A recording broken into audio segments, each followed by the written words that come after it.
Welcome back to another episode of the Elite Investor Show, where we interview some of Tampa's top real estate entrepreneurs, developers, and investors. On our show today, Marissa Danzi. Welcome. Thank you. Thanks for having me.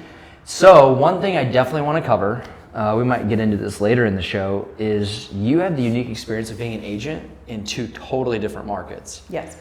And so I want to talk about, with 2025 being a pretty dynamic year for a lot of real estate, not just investing, but in the retail space. I want to talk about what that looks like. But I think your path is kind of interesting. You ended up splitting time between Tampa and Alabama due to your partner's move for his career, right? How did you decide on splitting it versus like committing all to one versus like staying in Tampa kind of thing? What did that decision process look like for you? I think it comes down to like morals. I mean, I'm a wife first. So no matter what I do career-wise, I'm my husband's wife. So it's a family decision. And then on top of that, I'm also blessed. Like, working for me is a choice. I have to love what I'm doing. I'm lucky where I have the support of my husband's career as a fallback. You know, I'm not like sitting here worried about where our bills are getting paid or things like that. So I think it was easy to pick both markets because I'm kind of established in Tampa, where Alabama was kind of like, let's just try it. Like, why not, you know? And going into the Alabama market, it's 100% different. Like, scary different. I feel like Tampa, we're already adjusting our prices completely. People are already ready to give concessions, where Alabama, they're not there yet. And like, the sellers are refusing to take any money off the price. They're refusing to drop prices. We're now just starting to see it within the last, I would say, 60 to 90 days, like slowly taking money off the price, where Tampa, that was almost 9 months ago, we started seeing that. Yeah. So I guess we can go there right now. What are some other differences that you're seeing between the two markets? Are deals moving faster one spot versus others? Is it better for buyers in one? I just want to hear your thoughts. Yeah, so Alabama, I mean, I'm not trying to dog Alabama, and I don't want it to come off that way, but I do think Tampa is more of a younger agent centric. So younger agents? Yeah, younger agents. So the agents are younger, they're using social media more, they're completely like throwing everything out there, and I feel like all agents sign on to that, minus a few. Whereas Alabama is the polar opposite. Agents are way older. They've been what age? Like, I mean, I don't want to. Like 50? No. Like 60, 70, 80. I feel like for many, and this is people's choice. Like, I'm not saying this is good or bad, but for many in Tampa, we have what seems to be like younger people that become agents, but they don't stick with it, and then they maybe find something else. Maybe they find a marketing or a sales job, or they pivot to some other industry. I feel like I've seen that in multiple people over the last few years, which I get. Like, if it's not your thing, don't stay in that. But that seems to be the exact opposite with Alabama, from what I'm understanding. 100%. I feel like in Tampa, well, I think the problem is that people get into real estate and they leave their W-2 thinking that like being an entrepreneur is going to be this glamorous thing, and it's just not. I think real estate, there's a lot of overhead that people don't necessarily understand getting into it. Like, what? This is fascinating. Like, like your dues are extremely high, thousands of dollars. To get prepared for your test, extremely expensive. You're paying at least $300 to $500. You know, if you're leaving your W-2 job where you have health benefits, a 401k, all of these little perks that you don't get, you don't have any of that with real estate. So you're getting your own health care. You have to figure out your own brokerage account if you even have one. I think it's just that there's a misunderstanding that entrepreneurship is easier than going to a 9-to-5. And I think that that's why a lot of people go back to their 9-to-5 after doing it, because they just can't do it. They can't swing it. I stopped into a restaurant last night to pick up some food to go, and a guy, I was wearing my shirt or whatever. He was like, it was the development shirt. And he's like, what is that? I was like, I'm a real estate developer, do some projects actually right in this neighborhood. And he's like, man, I really wanted to become an entrepreneur. I was like, can I really tell you my honest fact, my honest opinion? He's like, yeah, for sure. I was like, I really don't think it's for most people. I'm not trying to glamorize or glorify myself. I really don't think it's for most people. Like, I've seen a lot of people struggle because they had the wrong expectation. And there's some real pitfalls to being an entrepreneur. And sometimes that means figuring it out as you go and not having all the answers as you progress through different phases of entrepreneurship. And I definitely do think there are phases, for sure. And those phases usually correlate with about how much money you're making, because that's gonna give you different challenges. But I can say personally, as our business has grown and become more successful, the challenges become, in my opinion, bigger. The more money, the bigger that you're. Yeah, and scarier. Yeah, and like, I think the older you get too, like I'm not in my 20s, and I feel like the older you get, and I don't have kids, so I feel like that's a blessing and a curse too. Mm-hmm. I don't have a college fund that I'm worried about funding. I don't have that. And I think people that are entrepreneurs that go into this, you can risk a lot, you know, and I think it's scary to think that every move you make, whether calculated or not, it may not be the right one.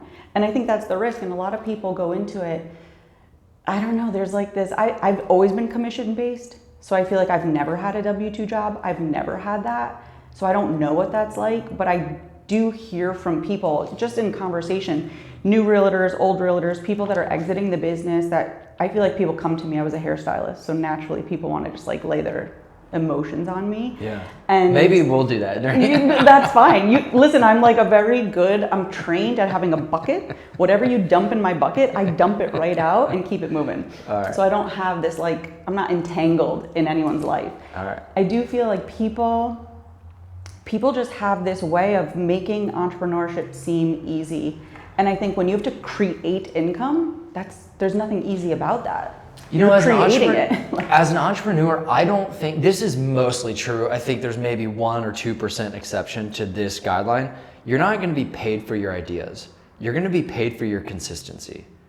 And I think a lot of people, they see entrepreneurs who are in that 1 or 2% where they did have a good idea, but the part they don't really see was their consistency to make that idea actually come to market and have good product market fit.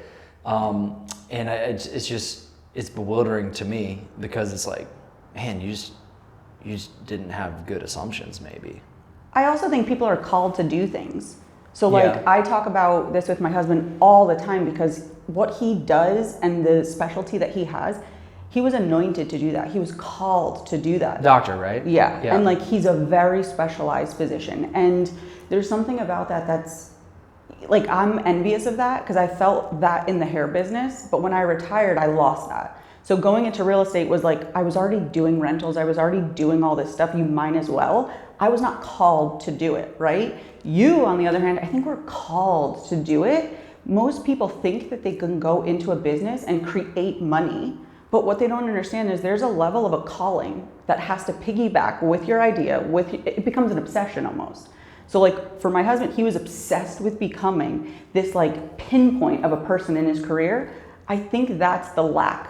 So people come into real estate, I want to be an entrepreneur, I want to make all this money, but they're missing that aspect of like, it's a calling. Success, you can't just create it, I don't think. I think there's a level of like, it's in you or it's not. Yeah. I feel like where I'm at, I'm called to do it. 100%. I'm like, I love technical details. Like, that's my background in engineering.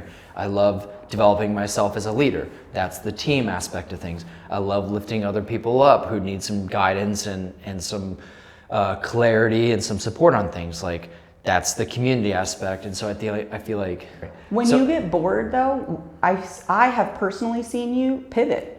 Tell me. Oh, this is fascinating. Yeah. So don't hold back anything. Tell me exactly, like, uncensored. Well, I think you know. I'll tell you exactly. Well, even for people watching this right now. From the time that I first met you, I mean, I think which was when? I think I was a second draft pick. So like, you had your crew. No, for real. I do. I think I was like second tier in the draft. But for coming into the group? Yeah. Okay, all right. I was like not first, but. What phase are we on now? I don't know. 18, 19 now. I would, maybe 21. Yeah. I feel like I don't know. I would have to look. I don't look. Yeah.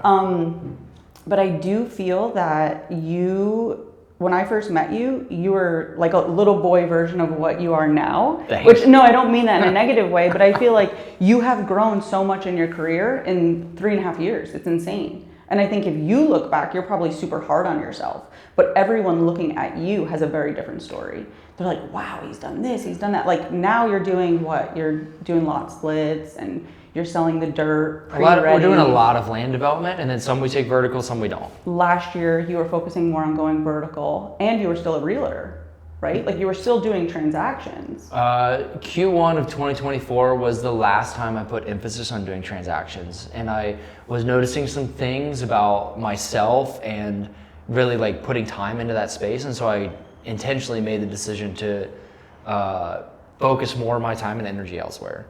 And the year before that? The year before that was brand new. Yeah, I was doing a lot of rentals and I was more focused on multifamily syndications, I would say. Really, this year we've only done 2 of those, so. I think it's interesting because when I first met you, there was a commonality of like self-managing and talking about the bullshit that comes along with having rentals. To now, you're like, I don't care about any of those problems. I don't. I think they're good. They're good problems to solve. No, yeah, but they're like not what you've just grown. That's all. I think in 3 years' time, your focus is completely different and you've pivoted. So like during that time, the market has drastically changed as well. Mm-hmm. So every time you face like, oh, this is no longer working. Okay, we go to the next thing and try that. This is no longer working. Okay, we go to the next thing and try that. And then I think your joys probably have piggybacked what you felt. Yeah, so you ever seen a podium of like, not just the gold, silver, and bronze, but you ever seen like an 8-person podium for like a track event? Yeah. So like, I guess this would be the best metaphor for how things go on and what becomes a priority in our business is like, usually those things like the lot splits, land development stuff, I was doing that as early as 2021, but then when it started to become more effective, and it's like that podium kind of like, they swapped places. Yeah. And so we still have rentals, we still self-manage some rentals, and we still do some of the other stuff that we were doing, but it's like they kind of swapped podiums because we were noticing, and I try to be pretty intentional about tracking this data. I was like, oh, this is doing way, way better, and it's more efficient, and our team is good at it. Like, let's move this into the prime spot. So I think that is kind of the way I work.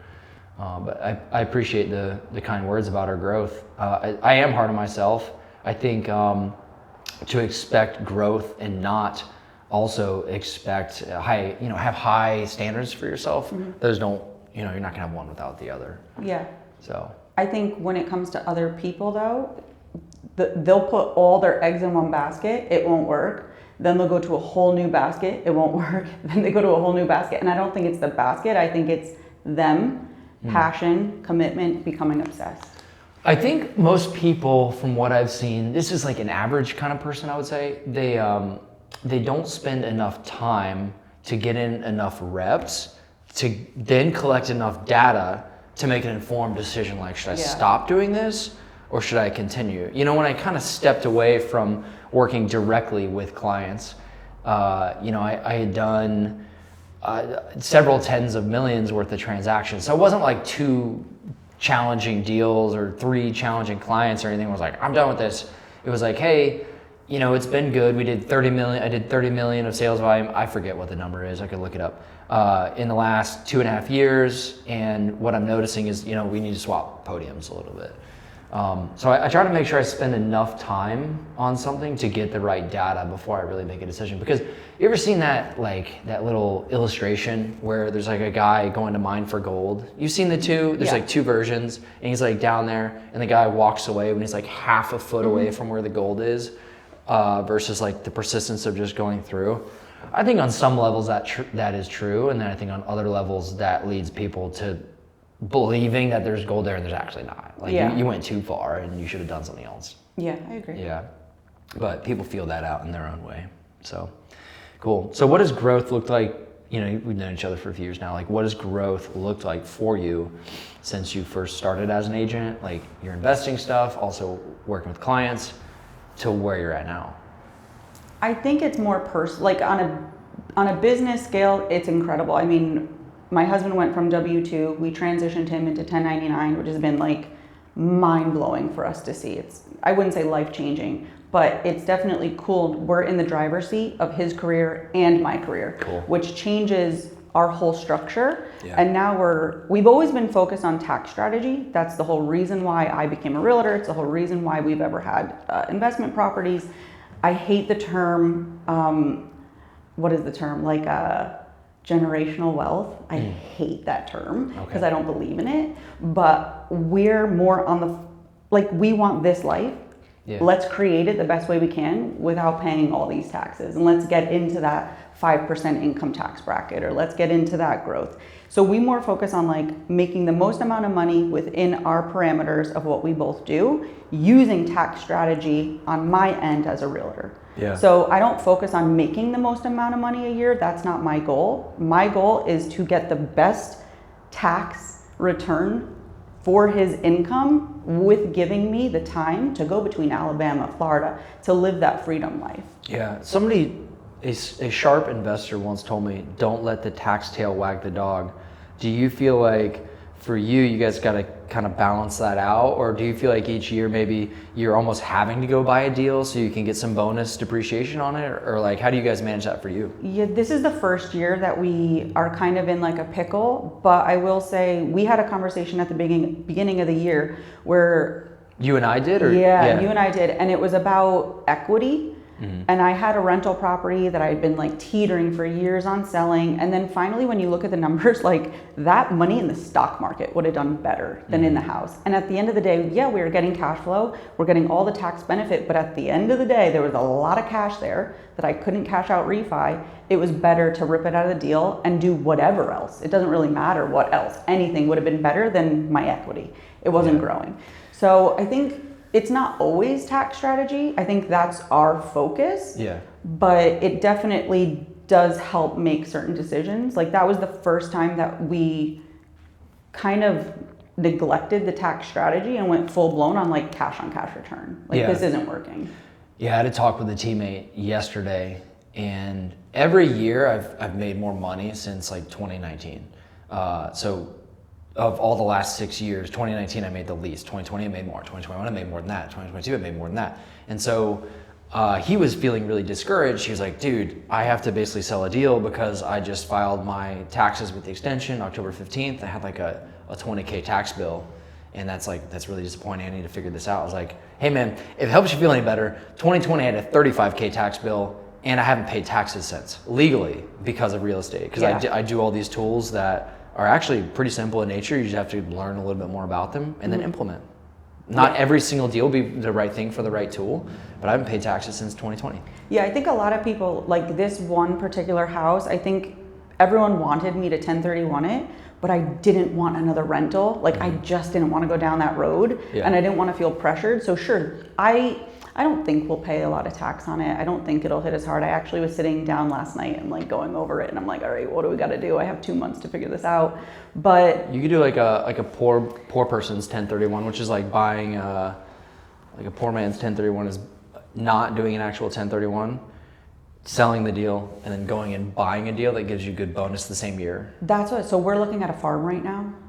And I mean, that comes down to like how we want to build out our life. It's not necessarily, it's like if you have passion, you want this style of life, and you need this income, we're trying to balance those three, where like income used to bring like the most joy for us. It doesn't.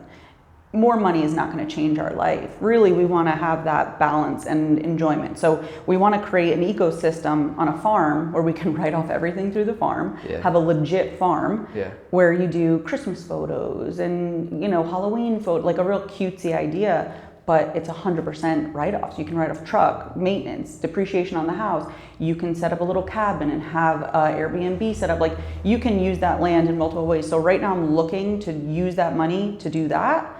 And I'm trying to figure out the best way to go into it. Yeah. But it's a cool concept. There's other loan options too that get opened up when you do that. You know who did the farm idea and has been pretty successful with it, who's also a real estate investor big time, is Bill Allen of 7-Figure Flipping. He has a farm in Tennessee. Yeah, I think for us, it's the way to go. I think it would make my husband happy. Like that's what he wants in his personal life. For me, I want income, write-offs, all those things. And then I'm also like, my passion, I bake, and that's my personal life. Yeah, so they started their own like local farmers market for people to come onto their farm to buy their stuff. And it's like really taking off. So that's pretty cool. Yeah, that's what we want. That's exactly what we want to do, except we want to make it more of an ecosystem where we have possibly 2 tiny homes that our family can come down, stay in, rent out the rest of the time, and just rinse and repeat. That would be in Alabama? That's the fight right now. Oh, you could be. We don't know. Do both. Well, We'll see. Yeah. We'll see. Yeah, cool. Let's go back to the differences though, because I feel like we didn't Okay. we didn't go too deep on that yet. So you've got older agents for the most part in Alabama. You have younger agents, some that stick around, some that don't in Tampa. What other differences market-wise are you seeing?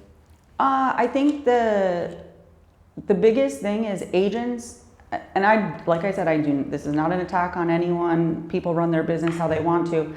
But for example, Brian and I put a bid out on a house. We wrote an offer. Bama or Tampa? Alabama. Okay. Agent was, a 1 deal a year agent. You can easily pull these numbers now. Even you can go on Zillow and see how many deals your agent is doing. It's very clear cut. Yeah. So I pulled her record. She's a 1 deal agent per year. She wouldn't even present the offer. And I'm like, you're not even following the rules. You know what I mean? And I think in Alabama, it's a very old school state. They operate in a very different way. And to me, that's like shell shock. Because I feel like in Tampa, as much as you can come across a really crap agent, most people, the moment you say certain things, they're going to do the right thing. You know what I mean? You're not going to not present an offer. I've had that happen. Really? I've had I would say overall, if I was to summarize my experience with agents on the opposite side of the transaction, the good ones have been few and far between. I would say overall my experience has been somewhat negative. So let me reword it then. Yeah. Imagine your experience in Tampa, because I know what you're talking about. It's just like crap. Times that by like 10. No, it's not. It's 100% possible, I don't believe and it's it's possible. scary. No, it's possible. These agents, like, they're doing wet signatures still on offers. Like they're not using DocuSign. Like it's literally going back 800 years. I did a TikTok video. I don't know if that's literal. No. I did a TikTok video. I'll never forget. I got this guy like 15,000 views on a TikTok video. And the listing agent, I don't think he understood what it meant to video the home for social media. Like I literally don't think he understood the concept of that. He saw that the video was getting all this attention on TikTok. He emailed, you better take that video down. I'm like, do you understand that most people would beg for that type of attention? Good, bad, or in between. Likes are likes, views are views. So was your video at his listing kind of thing? Yeah. So I think they don't even have a concept of how social media is the new way of doing marketing and all Use that it as stuff. your advantage. Yeah, well I do, and then I get yelled at. Well, so I got fined the other week from the city, and I made a little video on our Instagram. I was like, man, I had a tough week. I was a little bit in my own head on things and let some of the small challenges get to me. And one of the things I was like, I got fined by the city $1,400 for something. I've been fined before. So like, I've been yelled at before. I've been okay. So you'll be all right too. Yeah, that's really interesting. I don't really comprehend how it could be that much worse. I mean, I've had some crazy stuff in Tampa, and I'm not trying to bash agents. I have my license. I am an agent myself, but I do think the standard for professionalism should be higher. I think the barrier for entry should be a little bit higher for people to understand how a transaction actually goes. I think in Tampa, some agents are great at marketing themselves, and that's cool. Like, I think that's a part of the job. But then when it comes time to do the transaction, we'll be back to the show in 1 second. On schedule, on budget, and quality service. Those are all three critical factors that we look for in any trade that we work with, and they're the reason we like to align with CXR Solutions for anything contracting, plumbing, or mold remediation related. We love working with them, and we want you to be able to work with them too. Check them out in the description below.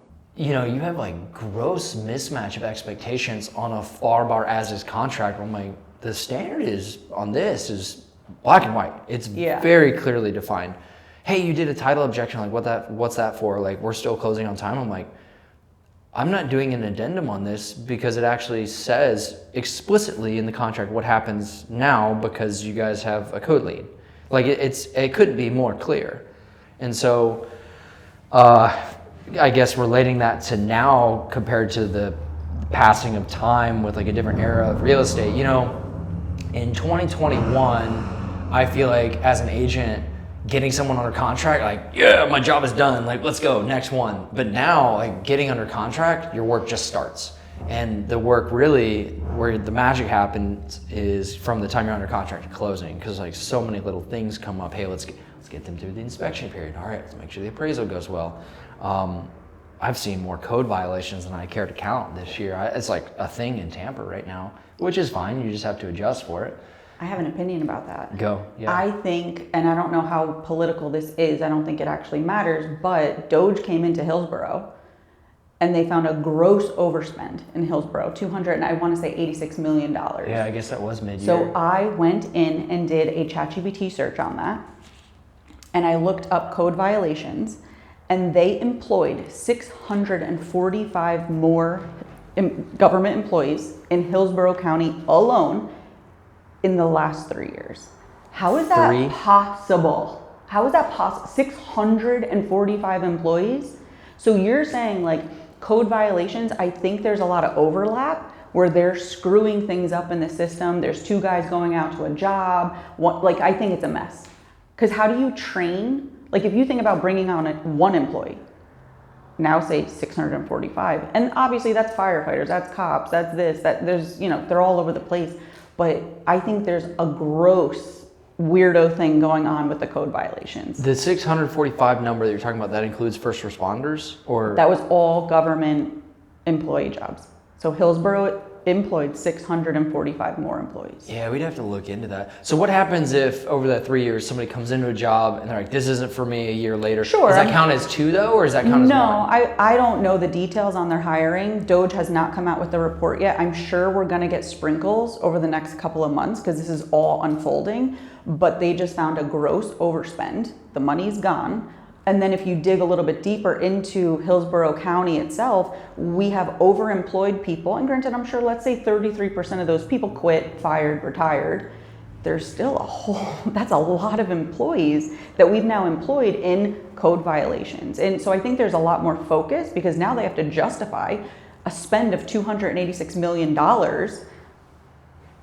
I think the code violations will get worse, if anything, because I think they're going to try to justify these hires. Interesting. It's no secret that we do quite a bit of rezonings in City of Tampa, and so we have a good relationship with the rezoning staff. We invited them out to one of our site visits, so they're going to meet us out there. Good opportunity for people to meet each other. Mm-hmm. But seeing the work we do with them and submitting our plans, touching base with them on revisions and stuff, from what we've seen just in that one department. So I realize this is a microcosm, but they have very little redundancy and a lot of volume of work for the small team that they have. So, and the other thing is, since we first started this a couple of years ago, there have been several people who've come in and then they rotated out. And that doesn't make them bad. Maybe they shifted to a different department, but it makes training and consistency kind of challenging because some people might interpret something one way or prefer to do things a certain way, and then others don't, and you kind of have to adjust. Like, it doesn't matter what I think, it matters what they think more to adherence to the standard. So that can sometimes be kind of challenging. But I mean, like, there's for trees, for example, if you're doing a rezoning, like there's kind of just one person. There's basically one person who runs the natural resources within rezoning, and so she's great. We have a good relationship with her, but sometimes you wait a few days for an email because she has so many things. Yeah. So I guess that's the opposing viewpoint I would have. Yeah. I guess they're not hiring in the right department. In code too, the thing with code violations, at least in City of Tampa, when you get a code violation posted on your door, you go look at it. You have the one rep. One rep is responsible for that one case. Mm-hmm. And then you might have multiple cases with different people involved. Like we closed one a couple weeks ago. We just did demolition on it this past week.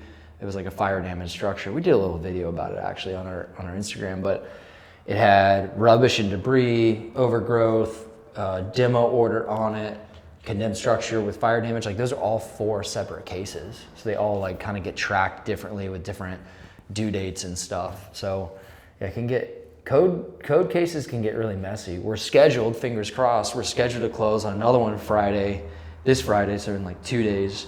And by the time this video airs, I'll know if I close on it or not. But we've been working on that one. It's, for reference, it's the last week of October right now. Mm-hmm. We've been working on that one since like late July. Wow. Curing some of the code stuff. On that one, we ended up pulling a demo permit, which will bring into compliance some of the outstanding like red tags, because we're just going to demo the structure and do new development there. But that guy had He had tried to non-permit in a garage enclosure, got caught, got red tagged, and his loan went delinquent. It was a big mess. So, do you think that there's ever going to be a time where that gets easier? Which thing? With AI, just like with code violations, like red tag, like processes. Yeah, I do. Two things that affirm my belief in, given the confidence to say so strongly, like I do. One, the city broke out the site plan review process, and this is just City Tampa that I'm talking about. What they did in January is they broke out the site plan review process separately from the BLD. And so what used to happen is they would run concurrently. So what ended up happening is you would run through this site plan review process, which would be like 2 months, sometimes 3 months, sometimes more, depending on your reviewer, if they had a lot of comments. And so you had to get through SPR successfully to unlock the gate to submit for a BLD. So instead of permitting taking, a few months, now it was like more than half a year. So that was a big challenge for a lot of people. It was just cumbersome. And so as of the first week of November, they're changing it back to be concurrent. So you can do them both concurrently, which will save time, and that's more efficient. So I think that's good. They're going back to the old way, which everyone prefers.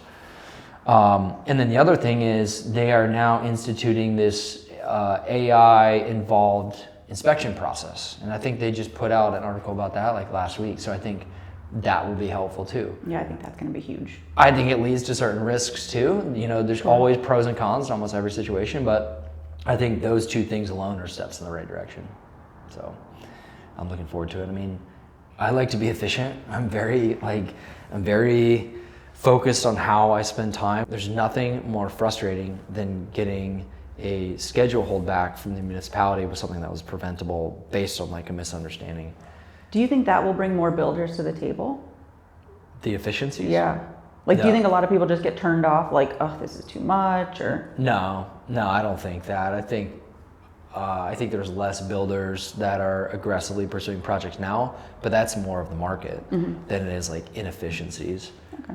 I don't think like that alone will bring more builders to the table. I think it's more of a market thing. So. What do you think has kept you going with the market changes?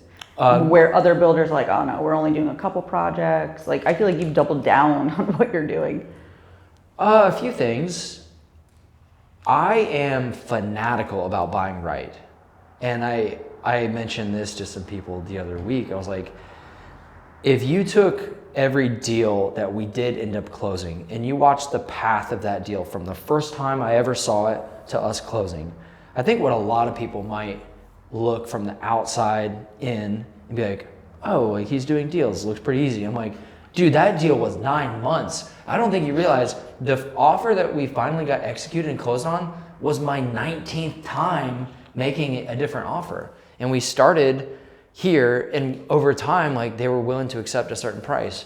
And by the way, of the deals I closed, that's like 5% of the offers that we're actually making. So I think it's easy to say, hey, it looks easy, but I don't think it's volume. Get more reps. You need a time-lapse video just following you through, like the hours you're on your computer, the hours it takes to write the offers, the hours that, you need like a time-lapse of like, okay, this one deal, it's like a 5-second Instagram video, but it actually was like 800 hours done. You know what I mean? Like the breakdown of what it was. The deal I'm closing Friday, the first time I saw it, I think was January.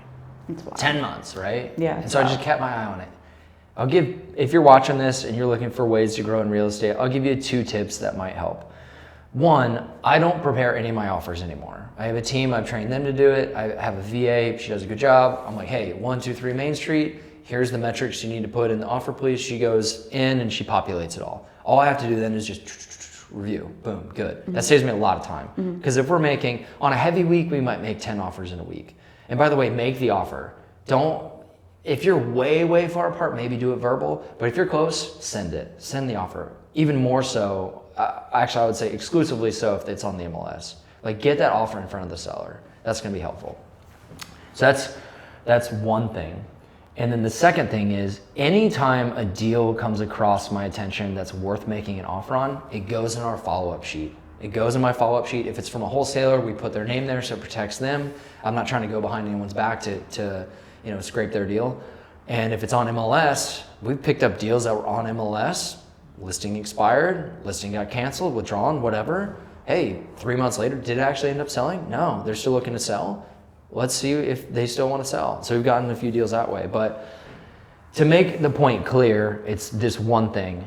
Every single deal that we've worked on this year has been the result of follow-up. Every single. If we did not follow up after the first offer, we would have done 0 deals this year. I think you could say that for residential, for clients. Yeah.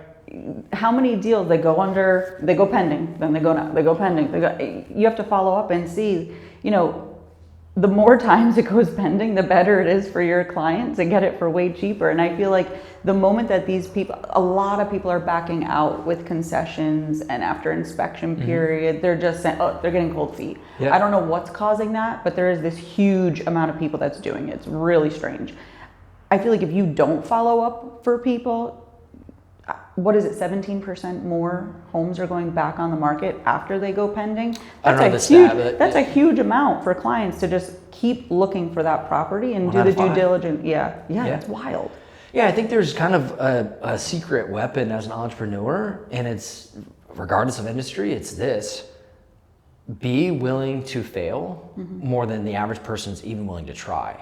And you could say, hey, every time we get an offer that's just like, are you kidding me? You're a clown. Like, all right, I'm willing to fail. Like, if it doesn't sell in a month, call me.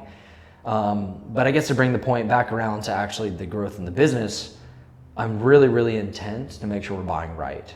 There was a property that was on the market for $875. We closed it a few months ago, paid $600.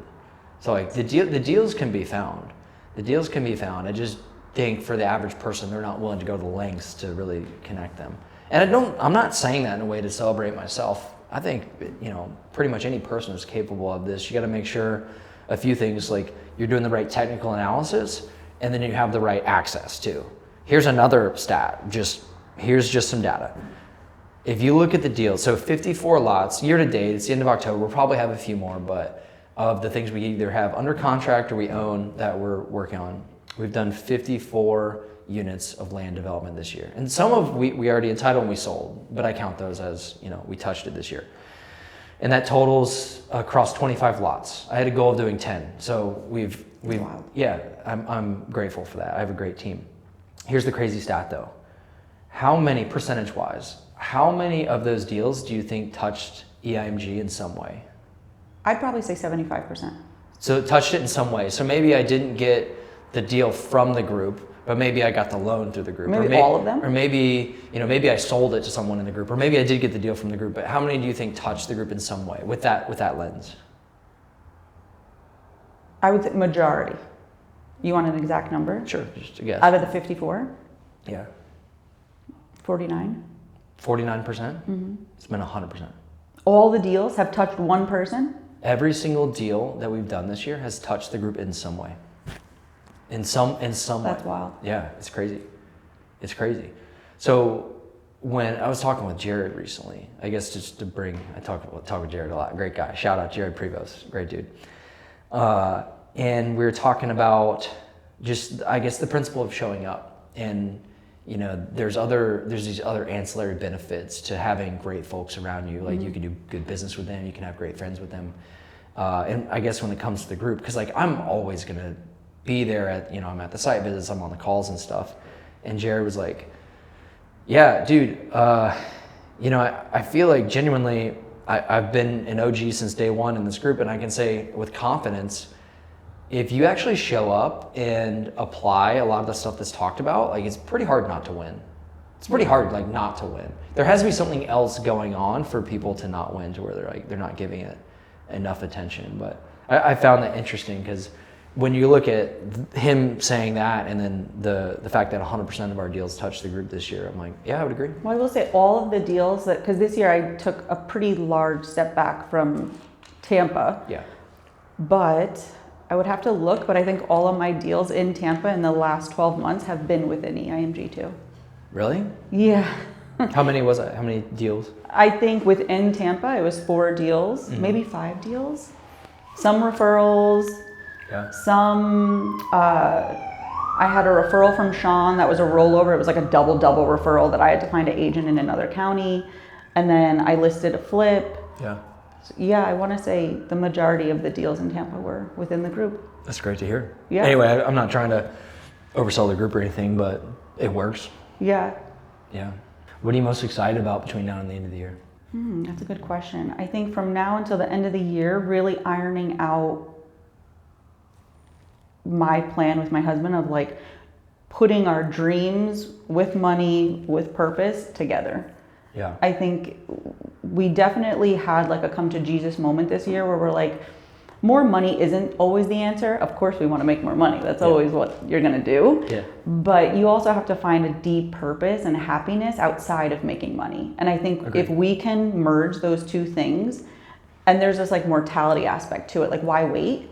Like don't be afraid to pull the trigger now, go for it. If it doesn't work, pivot, change. You know, I think people do that a lot in life. They wait for conditions to be right to start or to make some kind of decisions, and like, don't wait for conditions to be right. Make the decision and get the conditions right with your decision and your actions. Well, I think regardless, things are always going to be moving around you. So you can either choose to stand still or revolve with it. And I think the biggest thing is knowing what you want. Don't compare yourself to other people. Yeah. Don't get so consumed with what other people want. Like some people may want a G-Wagon. That's never going to be me. Yeah. And I think a part of that is really hard with social media, and it's really hard in the environment It's a trap. It's a real trap. I'm off, like completely off, and it's been the best thing ever because I got time to really only, not to be selfish, but to think about what does my life look like for the next 5 years? Not all these things coming in and out, like, oh, you need this new handbag, you need this, no, like that's all white noise. What do you want? And that's when I think my husband and I sat down and we're like, we've always talked about having a farm. In the same way, we've always talked about getting here. So if you have to keep talking about what you want next without all of the other people's influence, and go for it, make it happen. And make it happen where you can make money off of it, get a little tax write-off off of it, and be happy doing it. Yeah. So I think that's what I'm most excited about. Him and I are finally on the same page. We just got to iron out some little details. Yeah. No excuses, just results. Sometimes some excuses. Being married is like, because you have to compromise. I'll never forget, like buying my first house, we're like, all right, we buy it, that's it. Move on to the next one. Next house, boom, we buy it, that's it. Now you have like, well, do we really need another house? And you know, it's a back and forth constantly. Yeah. Can we rate some things? Can we rate? 1 would be overrated, 10 would be underrated. And it's like, hey, 10 of 10 need this for the business is really good. Okay. Can I get your take as an agent? We'll do like as an agent, okay. Yeah. Mm-hmm. Agent or investor, as a real estate professional. Okay. Cool. Using social media to grow your doing of business. 1, I don't think you need that. You don't think you need it at all? No. So 1 out of 10 on that one. Okay. Using bonus depreciation as a tool. That's like an 8. An 8 for you? Yeah, I think you need that. Okay. Especially if you make a lot of money doing something else. Cool. Spending time looking at your next deal versus working with clients in 2025. That's like a 5, 50-50. Yeah. Yeah, I think it's important to look at your next deal and your next wants because that's the future, but then it's also important to make money right now. Mm-hmm. And clients, you know, for me, working with clients, that you got to make money. Okay. All right, I'll do a bonus here. Having a really specific criteria of your ideal avatar or deal. So I actually don't think that's important because I think that can really trap you into a type, which leaves you not open-minded to what could be a better fit. Yeah. If that makes sense. I value that. Yeah, I understand. Yeah. I happen to disagree, but I understand what you're saying. Yeah. I know you do. I know you're super. I'm like, well, I believe in like attraction and that sort of thing, which has led me into being trapped in those people. And I thought that was my avatar. And it's like, I don't want to work with those people though. Sure, I get that. Those people. Yeah, and maybe I'm more thinking about deals when I answer that way. So yesterday, somebody sent me something. I used to be kind of concerned with saying no. What kind of opportunity am I giving up by saying no? So yesterday on social media, somebody said, hey, have all this info for, do you do a deal here? Here's the price, the address, all this stuff. It's in 33610. I said, no, I don't do that. I don't do those deals there. It's fine. Other people can. I'm sure it could be a great deal. It could be actually the best deal of all time. I'm never going to look at it. Because by doing it outside our established criteria, what ends up happening for me is it becomes a research project. Okay, with the research project, now it takes my time. If it takes my time, it means I'm saying no to something else. That something else is probably more important than like that one deal. And we have our criteria for a reason, because the area that we are doing deals, I know works. We've demonstrated a lot. But I don't know about these other areas, and I don't really feel like expanding it to be wider to just keep hitting the do more button all the time. So for me, it's a no. Yeah, I think with the avatar thing, for me, people that, I think through my social media, and this goes back to you don't need social media. Yeah. Through my social media, people saw my story and they wanted what I created. But what they tend to misinterpret, and I'm sure you get this all the time, I started in 2016 doing real estate. Yeah. I also had a job. So real estate wasn't paying my bills. Yeah. Interest rates were 3%. It was a different world back then. Yeah. But everyone would like to say that that was easy. I'm sure people say, oh, well, you bought your rentals. That was easy to buy houses back then. No, it wasn't actually, because, and if you look at the data, it was 10 times harder to get a loan because you couldn't have any debt back then. That was coming off the back of '08. So I remember my first house, I think the debt to income ratio was like 36%. It was some really ridiculous number. Now it's 50 something percent. Yeah. So you actually can have a car loan, student loan, all this stuff, and buy a house that you're over mortgaged for. So I think that people were attracted to my path, and I was attracting clients that want my path, but what they don't realize is I cannot create that for you now.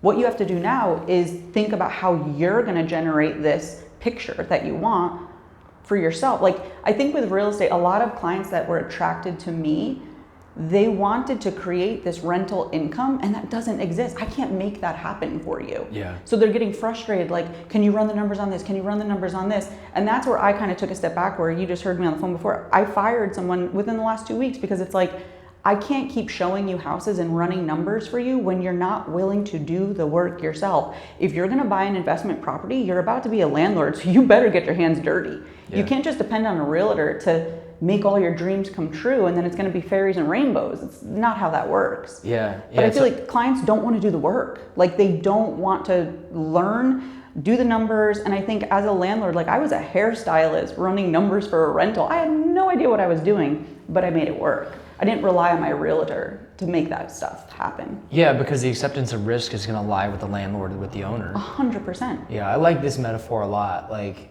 I'm not going to be able to catch you a fish, or I might be able to show you how to catch your own fish once, but really the value is in me helping you understand how to cast your own net. Yeah. When you can do that, then you have a business. Yeah. For me, it turned me off with the clientele that I was attracting through social media, because it ended up not being the avatar that I wanted, but for some reason it was the avatar that I thought was gonna be like, well, this is what I know and like. But you can't teach people something that you learned through organic, you know, I did it. I just made those choices. You can't overthink, you can't rely on me to do the work. It was a turn off for me. Yeah. And I've backed completely away from that. Wise words. Yeah. Cool. So any parting thoughts as we close out our session today? Yeah, I think people need to stay authentic to themselves. I think we need to stop comparing ourselves to other people and other people's wants. You're never going to be able to get in the head of someone else to know their why. So you need to really focus on creating your own and staying authentic to that. Love it. Thanks for coming on. Thanks for having me. All right.